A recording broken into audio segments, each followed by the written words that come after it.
If your classic sounds like that, it may be more of a jackstand joker than a road warrior. It may spend more time in the garage with its hood up being worked on than actually being driven. People say that classic cars are unreliable, and after that, you might believe them. But here's the truth. They're not unreliable. They're just ignored. We're going to take your classic from sucks to awesome. You don't need expensive tools. You don't have to be a mechanic. You can get your car running right with some simple stuff and some forgotten tools and tricks. So here's 5 often overlooked areas to make your car run like it's supposed to. If you can't remember the last time a fluid was changed, that's probably a good sign that it needs to be done. Everyone remembers the engine oil, but what about the ATF, the rear differential oil, the brake fluid? These are all things that need to be serviced regularly. If your classic sits for long periods of times or only goes for short drives, you may need to think about the quantity and quality of the oil. If the oil smells heavily of gasoline, that's a sign you could have a tuning problem that needs to be addressed, or it just needs to be changed. If it looks like a milkshake, I bet you got something deeper going on. Now, it's not uncommon to see signs of condensation along the dipstick tube, especially if it's a long dipstick tube. If it's really coming out milkshakey, then you need to really be aware of it. If you've been playing with classics for any length of time, you probably already know that just new oils don't have enough zinc. The zinc is useful for basically making a sacrificial wear layer, helping with cold starts issues. It basically helps keep your flat tappet cams alive. So you really got to focus on getting stuff that does have the zinc, whether you're using VR1, Joe Gibbs hot rod oil, or if you're just adding something with that's a good zinc additive. It can all help keep your classic alive. And there's going to be some people that argue, but if you're adding things to your oil, it's not right. Look, I've run this stuff in my race engine and it's held together for more than 20 years. How bad could it possibly be? But I've since made the moves to VR1s and other ones that have all the good dead dinosaurs that my engines need. If you take your radiator's cap off, does it look like you're looking into a cave? Or if the front of your radiator and condenser is so plastered with bugs and junk that air can't possibly get through?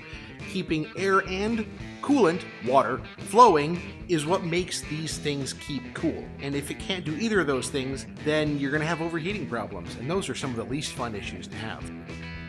With new aluminum radiators coming out that are becoming so cost effective, it hardly makes sense to keep those original brass and coppers in there unless you're aiming for a perfect restoration, at which point, have at it.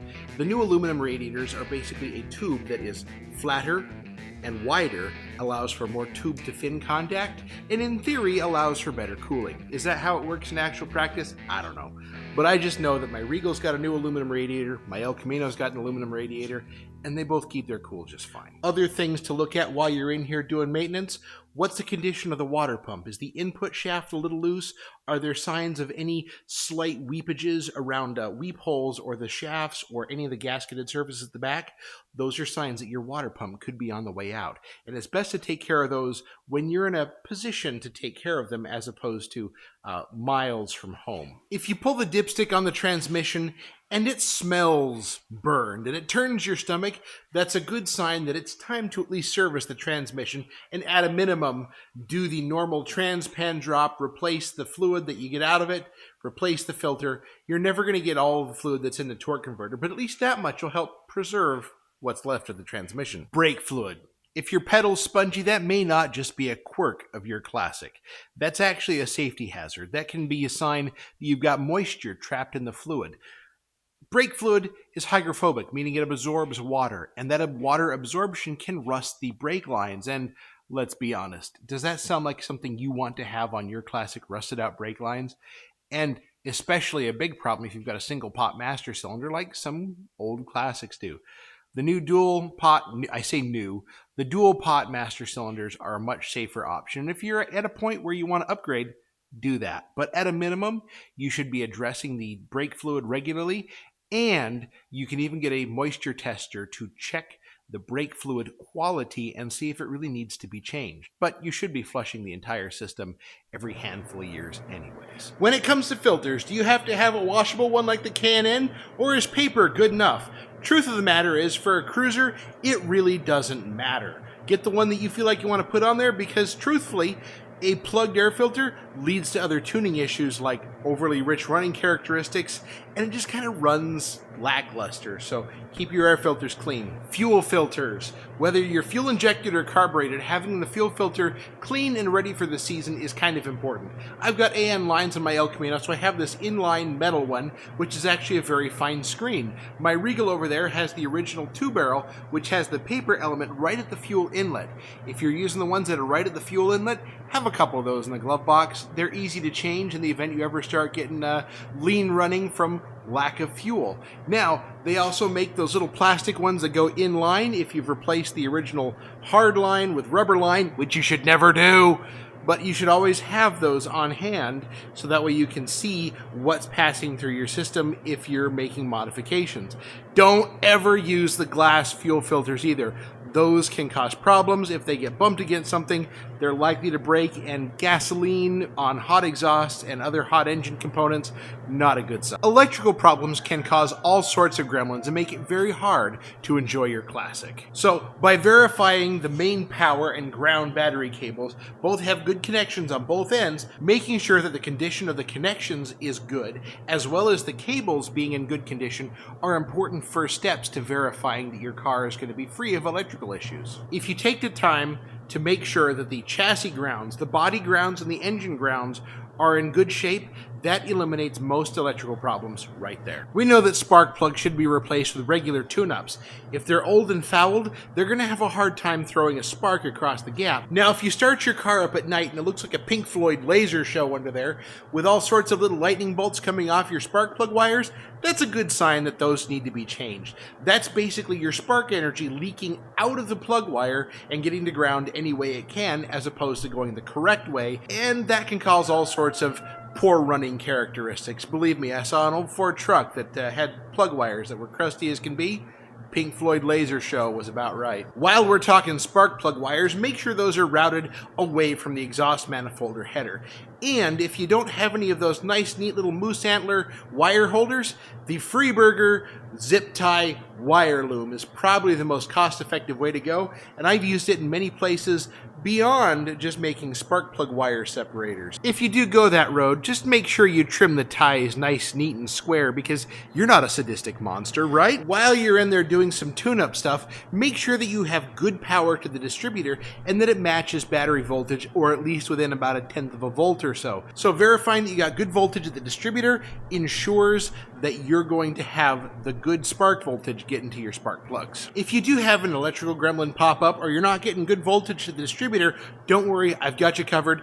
There will be videos linked below that talk about electrical testing and how you can find the issues on your classic easily. You've done all the normal tune-up stuff and you still have some funny running characteristics, such as the idle tends to hunt around, especially when you come off the throttle from higher RPM. What that could actually be is the weights, the advanced weights and the advanced mechanism are worn out. I once had a 75 Buick with a 455, and the weights and the posts that they rode on were all but wore through. We had to get some new parts to be able to replace the pins, and it actually cleared up a multitude of issues by getting those weights to swing out correctly and not be worn out. I realize my hands I have no idea what they're doing. But the point of the matter is, if you've got an erratic idle that tends to hunt around a handful of RPM, there's a good chance that your ignition advance weights are worn, and that replacing those with new components or taking care of the worn spots, it'll probably run a lot better. Ever seen one of these old things? This is a vacuum gauge. It'll tell you more about the health of your engine than you care to know. Timing too high, timing too low, valve train troubles, valves not sealing, your idle circuit's out of whack. Tell you where the problem is, and you can fix it pretty easy. Now, before you even think of hooking that thing up to your engine, you need to look at all the vacuum lines in your car. This is one that just came off my Regal. That one, yes, moments ago as I'm looking. The vacuum line is all shredded and stuff. Right at the connections, especially here on the top end, it was starting to pull apart. At the vacuum tee, I've already got big old splits. Vacuum lines can cause you all sorts of drivability problems, and just replacing the old ones and crunchy, crusty, broken ones will probably make your car run miles better than it is. So now that you've replaced any broken vacuum lines, let's hook this guy up to a manifold vacuum and take a look at things. The needle should be steady in the green area, somewhere in the 20-inch of mercury, plus or minus a bit. If you're at higher elevations, that number is going to be lower just because it's how it works. Air density is air density. But you can also see that on here you've got labels for late ignition timing, various things like late valve timing or leak at intake manifold or heat riser. There's all sorts of things. And if it's moving back and forth like it's bipolar on who knows what kind of medications, that's a sign that you have a valve that isn't sealing correctly and the vacuum is just all over the place. Basically, that's just pressure in the intake manifold. So you hook this guy up, you run the car, and you can take your idle circuits and adjust them, leaner or richer. And by doing so, you're looking for the highest possible vacuum on the vacuum gauge, and then you want to richen it up just a hair so that way you have the best drivability, because idle quality and tip-in performance is actually all controlled by the idle circuits, which is way more important than most people ever realize. So when you're using this guy, you're looking for the highest possible vacuum at a specific RPM. So as you're making these adjustments, the idle speed is likely to improve and pick up a little bit. You want to adjust the idle speed back down so that way you're comparing apples to apples. At higher RPM, it's going to pull more vacuum and make it look like you're improving. This car doesn't have a tachometer, so I get to play it by ear and really work my magic on this. So, vacuum gauge. If you don't have one of these, get one. They're a lot of fun to work with. The last thing on my list is belts. No, not the one you're wearing, and if you wear suspenders, that's cool too. You do you. Making sure that the belts on your car are in good shape. Not cracked, not broken, not glazed, not showing signs of fraying or coming apart. You want to make sure that they're in good shape. Now, one of the things that I like to do is keep a list of the part numbers of the belts that are on there, because when one goes bad, you are never going to be able to find the part number on that because it gets shredded and destroyed. By having a part number that you can cross-reference at the nearest auto parts store, that saves you a lot of time from going back and forth trying to figure out what the right length of belt was. And I know as much as automakers tried to have a standard length, I know that I've taken my car to the parts store to change the belts in the parking lot, so that way I ensure I get the exact right fit that I'm looking for. Right in the middle of the adjustment range, make sure it's all right. Now, a glazed belt, for someone not familiar with this, is where the surface becomes hard and shiny. It looks as if it's glazed. That comes from excessive slipping, not enough tension. If the pulleys have problems and it's just polishing the surface of the belt smooth, that is belt glazing.